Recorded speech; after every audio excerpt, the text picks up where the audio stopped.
Now we're going to discuss the next guitar that I use the most often. Part of the main four: Jagstang, Jaguar, Jazzmaster, Mustang. The Fender Jaguar. This is a 1998 crafted in Japan Fender Jaguar.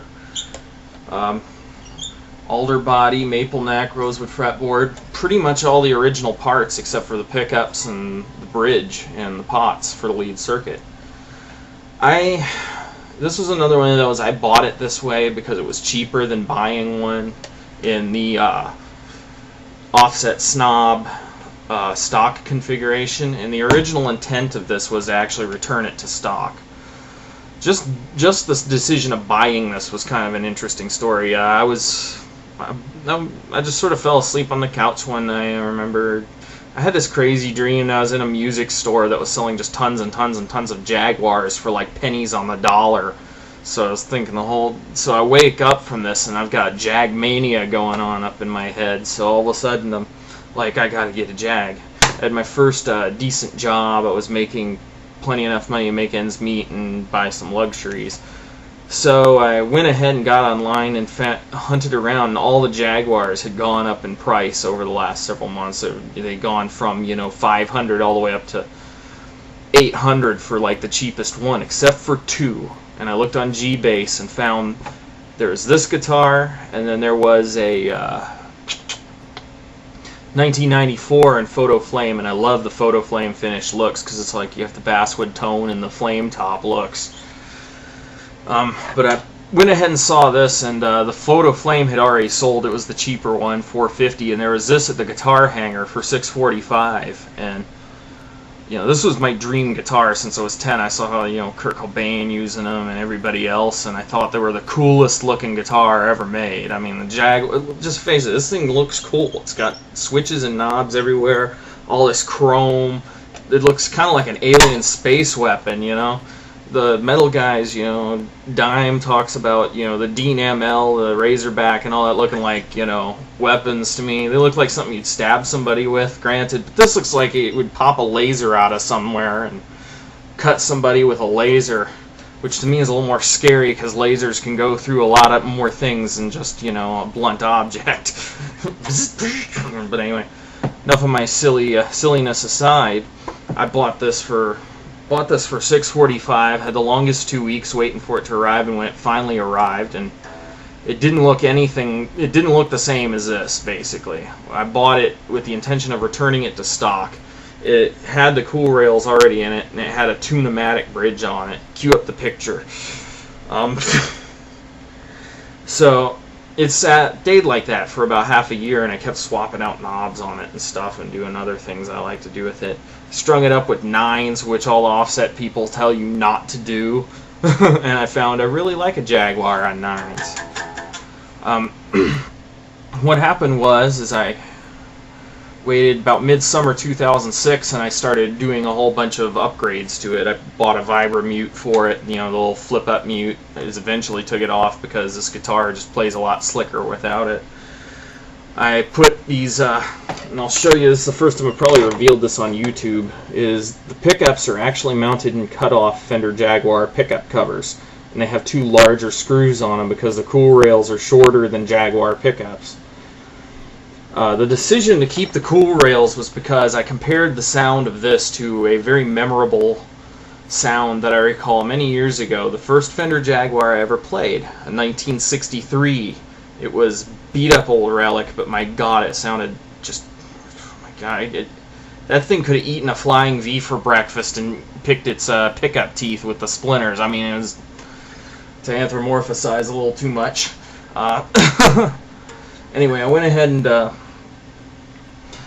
and started all the changes, and I've become quite happy with it. This is actually my main guitar for drop tunings, because this thing, I mean, you can do double drop C or drop D. Those strings don't go anywhere thanks to some of my bridge mods.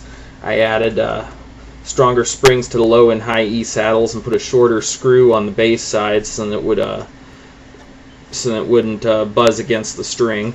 I also raise the saddles up high and keep the bridge down low so I can get a better breakover angle over the bridge, which gives me better sustain and keeps this low E string in place. It does come on a saddle sometimes if I like do that to it. Actually, didn't even do it that time. But yeah. Other than that, it's pretty much just your bone stock plush Fender Jaguar. And also, let's go over the controls.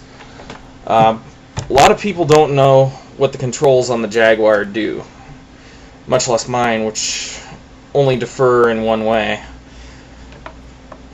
As I showed in a previous video, it's two different circuits. Up here's the rhythm circuit, volume, tone, rhythm, lead, circuit switch. Over this way is rhythm, over this way is lead. Neck pickup on off, bridge pickup on off, strangle, volume, tone. And that's pretty much it. And I mean, this thing's very Def Leppard sounding, you know?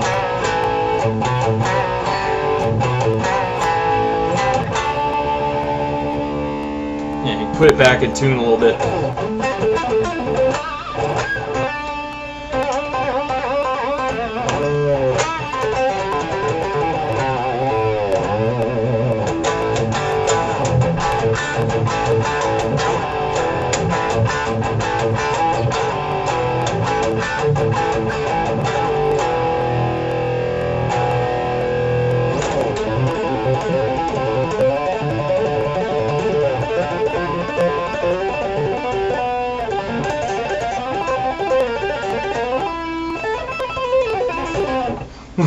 So you get the picture. I mean, essentially, after playing this thing for a while, I've come to realize the Jaguar is not as limited as most people make it out to be. A lot of people who, you know, play these guitars, they say, oh, you can't dive bomb with the whammy bar. I beg to differ. That's quite a bit of range, actually. They say, oh, it's just like a Bigsby. No, Bigsby only goes about this low. Freaking Jaguar. So yeah, I can play that trem a lot like a Floyd in a way. Of course, you're never going to get the limp strings, but I don't really need that because I don't really do that. I do more like, you know, Van Halen did on the first album.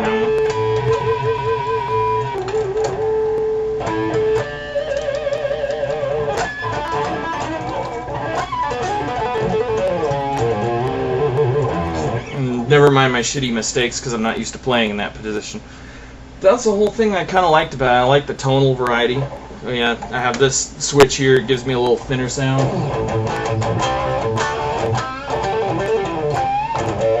Probably can't pick it up on the camera.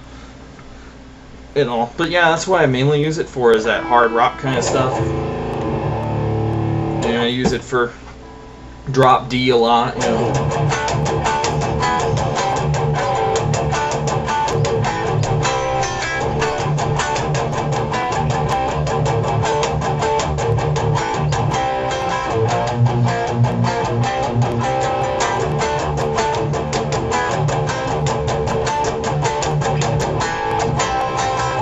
And a lot of my own stuff is in treble drop C, so...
So just to give you an idea about the Fender Jaguar, I mean, it's pretty much, if you hear double drop C, this is the guitar that's most likely the one doing it.